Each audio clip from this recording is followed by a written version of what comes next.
Hi friends, welcome to my channel. మీకు ఈ వీడియోలో నేను జొన్న పిండి రాగి పిండితో కలిపిన టేస్టీ హెల్దీ లడ్డు రెసిపీ చూపించబోతున్నానండి. దానికోసం ముందుగా మనము బాణల్లో ఫస్ట్గా వేసిన పప్పులని ఇట్లాగా వేయించుకోవాలండి. లో ఫ్లేమ్లో వేయించుకొని రోస్ట్ చేసి ఇట్లా పక్కన పెట్టుకోవాలండి. తర్వాత మనం కొంచెం నెయ్యి వేసుకొని రాగి పిండి జొన్న పిండి కలిపి మనము లో ఫ్లేమ్లో వేయించుకొని దీన్ని కూడాను పక్కన పెట్టుకోవాలండి. చాలా హెల్దీ రెసిపీ అండి.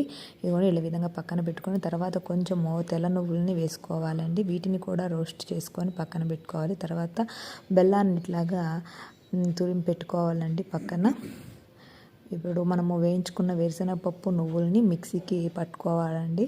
చూడండి, ఈ విధంగా మిక్సీ పట్టుకున్న తర్వాత దాంట్లోకి మనము తరిగిన బెల్లాన్ని వేసి ఒకసారి మిక్సీకి పట్టుకోవాలండి. తర్వాత మనము జొన్నపిండి రాగి పిండితోటి ఈ యొక్క పౌడర్ని మిక్స్ చేసి అంతా కూడా ఇట్లా చేసుకోవాలండి. చూడండి, ఇట్లాగా అంతా పిండిని కలుపుకోవాలి.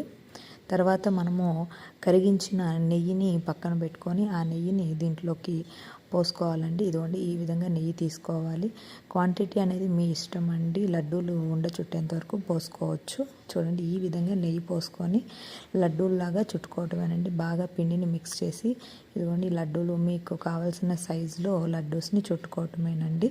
చాలా హెల్తీ రెసిపీ అండి. పిల్లలకి కానీ ఆడవాళ్ళకి కానీ ఖచ్చితంగా రోజుకొక లడ్డు తింటే మంచి హెల్త్ బెనిఫిట్స్ ఉంటాయండి. ఐరన్, కాల్షియం రిచ్ ఫుడ్ అండి. తప్పకుండా మీ పిల్లలకి మీరు కూడా అందరూ తినండి. నచ్చితే ప్లీజ్ లైక్ చేయండి, షేర్ చేయండి, సబ్స్క్రైబ్ చేయండి ఫ్రెండ్స్. Bye friends.